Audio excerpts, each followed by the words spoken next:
నమస్కారం. మన విద్యా 24/7 ఛానల్కి స్వాగతం.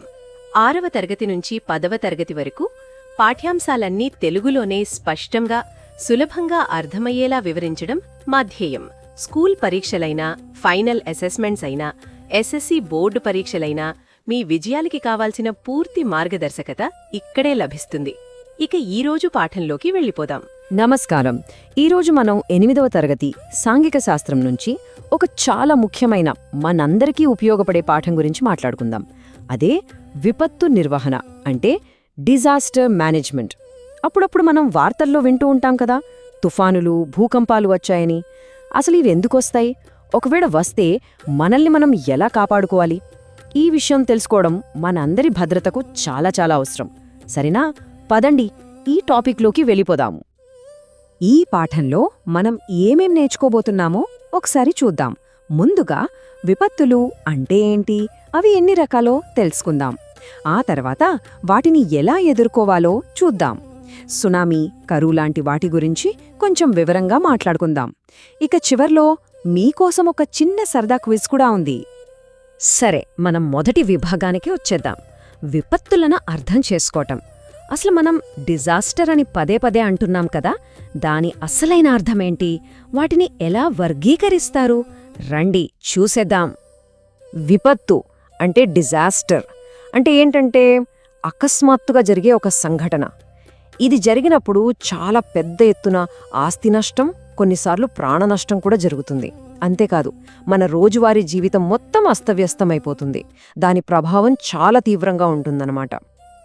ఈ విపత్తులను మనం ముఖ్యంగా 2 రకాలుగా చూడొచ్చు. ఒకటి, న్యాచురల్ డిజాస్టర్స్ అంటే ప్రకృతి వల్ల సహజంగా జరిగేవి. ఉదాహరణకి తుఫానులు, సునామీలు, భూకంపాలు, ఇవన్నీ. ఇక రెండవది మ్యాన్ మేడ్ డిజాస్టర్స్. పేర్లోనే ఉంది కదా, ఇవి మన వల్ల, అంటే మనుషుల తప్పిదాల వల్ల జరిగేవి. ఫ్యాక్టరీలలో ప్రమాదాలు, పెద్ద పెద్ద అగ్ని ప్రమాదాలు లాంటివి దీనికి ఉదాహరణలు. సరే, విపత్తులు అంటే ఏంటో, అవి ఎన్ని రకాలు చూసాం. మరి వీటిని ఎదుర్కోవటం ఎలా అనేదే అసలైన ప్రశ్న. అక్కడే మనకు డిజాస్టర్ మేనేజ్మెంట్ అంటే విపత్తు నిర్వహణ అవసరమవుతుంది. ఇది విపత్తులను ఎదుర్కోవడానికి ఒక పద్ధతైన ప్రణాళిక అన్నమాట. విపత్తు నిర్వహణ అంటే ఏంటంటే, విపత్తుల వల్ల కలిగే నష్టాన్ని వీలైనంత తగ్గించడానికి మనం ఒక పద్ధతి ప్రకారం చేసే పనులన్నీ. ఇందులో ప్లానింగ్, ప్రిపరేషన్, రెస్పాన్స్, రికవరీ అనే దశలుంటాయి. ఒకటి గుర్తుంచుకోండి, డిజాస్టర్ మేనేజ్మెంట్ అంటే ప్రమాదం జరిగాకేదో చేయడం కాదు, అసలు ప్రమాదం జరక్కముందే దానికి సిద్ధంగా ఉండి నష్టాన్ని తగ్గించడం. ఈ డిజాస్టర్ మేనేజ్మెంట్ ప్రాసెస్లో 4 చాలా ముఖ్యమైన దశలుంటాయి. మొదటిది మిటిగేషన్, అంటే విపత్తు ప్రభావం తీవ్రతను ముందుగానే తగ్గించడానికి చర్యలు తీసుకోవడం. రెండవది ప్రిపేర్డ్నెస్, అంటే ఒకవేళ విపత్తు వస్తే దాన్ని ఎలా ఎదుర్కోవాలి అని సిద్ధంగా ఉండటం. మూడవది రెస్పాన్స్, అంటే విపత్తు సమయంలో ఆ తర్వాత వెంటనే స్పందించి సహాయ చర్యలు చేపట్టడం. ఇక చివరిగా 4వది రికవరీ, అంటే విపత్తు తర్వాత మళ్లీ అంతా సాధారణ స్థితికి తీసుకురావడం. సరే, ఇప్పటిదాకా మనం నేర్చుకున్న ఈ 4 దశల్ని ఒక నిజమైన విపత్తుకు అన్వయించి చూద్దాం. అప్పుడు మనకు ఇంకా బాగా అర్థమవుతుంది. సునామీని ఒక ఉదాహరణగా తీసుకుని దాని గురించి వివరంగా చర్చిద్దాం. సునామీ, ఈ పదం మనం వినే ఉంటాం. దీని అర్థమేంటంటే, సముద్రం అడుగున భూకంపం రావటం వల్ల గాని, అగ్నిపర్వతం పేలడం వల్ల గాని చాలా పెద్ద శక్తివంతమైన అలలు పుడతాయి. ఇవి తీరానికి వచ్చేసరికి చాలా చాలా విధ్వంసాన్ని సృష్టిస్తాయి. సునామీ రాకముందే మనం సిద్ధంగా ఉండాలి. ఇది మనం ఇందాక చెప్పుకున్న ప్రిపేర్డ్నెస్ దశ కిందకు వస్తుంది. ముందుగా మన ప్రాంతంలో సురక్షితమైన ఎత్తైన ప్రదేశాలు ఎక్కడున్నాయి, అక్కడికి వెళ్లే దారులు అంటే ఎవాక్యువేషన్ రౌట్స్ ఏంటో తెలుసుకోవాలి.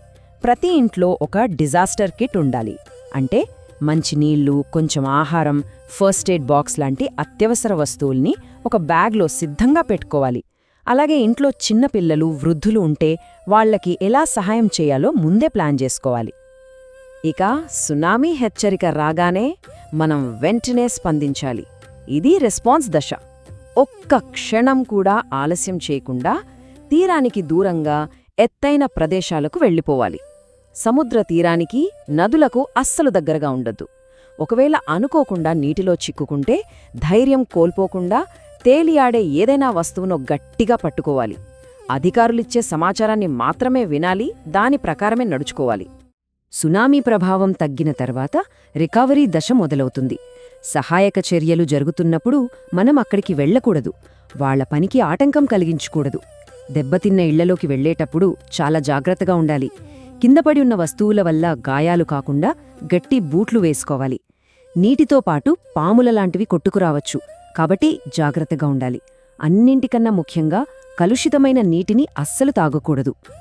సునామీలా హఠాత్తుగా కాకుండా చాలా నెమ్మదిగా మనల్ని ప్రభావితం చేసే మరో విపత్తు ఉంది. అదే కరువు, అంటే డ్రౌట్. దాని గురించి ఇప్పుడు వివరంగా తెలుసుకుందాం. కరువు అంటే చాలా కాలం పాటు వర్షాలు సరిగ్గా పడకపోవడం. దీనివల్ల తీవ్రమైన నీటి కొరత ఏర్పడుతుంది. నీళ్లు లేకపోతే ఏమవుతుంది? పంటలు పండవు, పశువులకు తాగడానికి నీళ్లు, తినడానికి గడ్డి ఉండదు. చివరికి మనుషులకు కూడా తాగే నీటికి కష్టమవుతుంది. కరువు ప్రభావం ప్రజల జీవితంపై చాలా తీవ్రంగా ఉంటుంది. పంటలు పండకపోవడం వల్ల ఆహార కొరత వస్తుంది. తాగే నీళ్లు దొరక్క చాలా ఇబ్బందులు పడతారు. దీనివల్ల చాలామంది తమ ఊళ్లను, ఇళ్లను వదిలేసి పని వెతుక్కుంటూ నీళ్లు దొరికే చోటికి వలస వెళ్ళిపోతారు.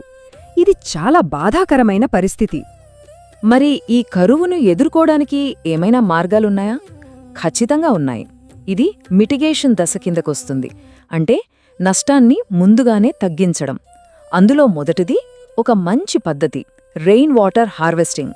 అంటే వర్షం పడినప్పుడు ఆ నీటిని వృధాగా పోనివ్వకుండా ఇంకుడు గుంతలు తవ్వి భూమిలోకి ఇంకేలా చేయడం, లేదా ట్యాంకులలో నిల్వ చేసుకోవడం. ప్రతి నీటిబొట్టును కాపాడుకోవడమన్నమాట. ఇంకొక అద్భుతమైన పద్ధతి వాటర్ షెడ్ డెవలప్మెంట్.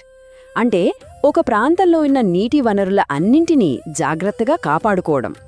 ఎలాగంటే నిరేయ చెట్లను పెంచడం, చిన్న చిన్న చెక్ డ్యామ్స్ను కట్టడం ద్వారా భూమిలో నీటి నిల్వలను పెంచడం. ఇది కరువును చాలా కాలం పాటు దూరంగా ఉంచడానికి బాగా సహాయపడుతుంది. సరే, ఇప్పటిదాకా చాలా విషయాలు నేర్చుకున్నాం కదా.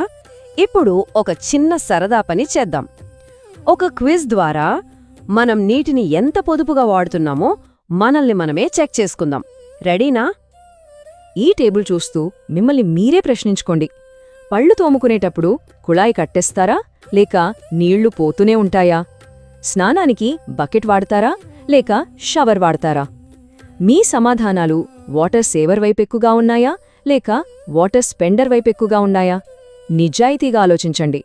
మనం చేసే ప్రతి చిన్న మార్పు కూడా ఎంతో విలువైన నీటిని ఆదా చేస్తుంది. గుర్తుంచుకోండి. ఇప్పుడు మనం నేర్చుకున్న విషయాలు మనకు ఎంతవరకు అర్థమయ్యాయో కొన్ని ప్రశ్నల ద్వారా మనల్ని మనం పరీక్షించుకుందాం. సరే, ఇప్పుడు మీ వంతు.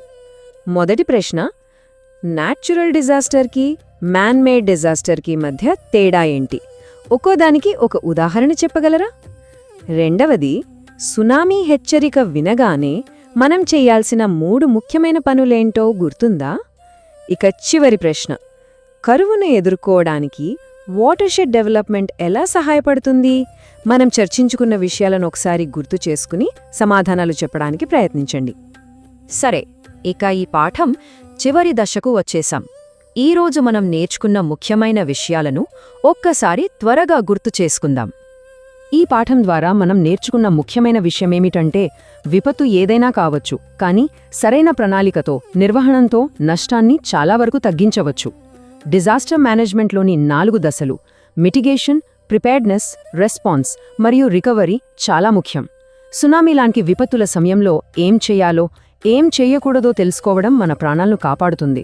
అలాగే రెయిన్ వాటర్ హార్వెస్టింగ్ లాంటి చిన్న చిన్న పనులతో కరువు లాంటి పెద్ద సమస్యలను కూడా ఎదుర్కోవచ్చు. అన్నింటికన్నా ముఖ్యంగా విపత్తుల నుండి మనల్ని మనం కాపాడుకోవడంలో మనందరిదీ బాధ్యతే. గుర్తుంచుకోండి, విపత్తుల గురించి తెలుసుకోవడం, వాటికి సిద్ధంగా ఉండటం కేవలం పరీక్షల కోసం చదివే పాఠం కాదు. ఇది మన జీవితానికి సంబంధించిన ఒక ముఖ్యమైన నైపుణ్యం. ఈ జ్ఞానంతో మనం మనల్ని, మన కుటుంబాన్ని, మన చుట్టూ ఉన్న వాళ్ళని కూడా కాపాడుకోగలం.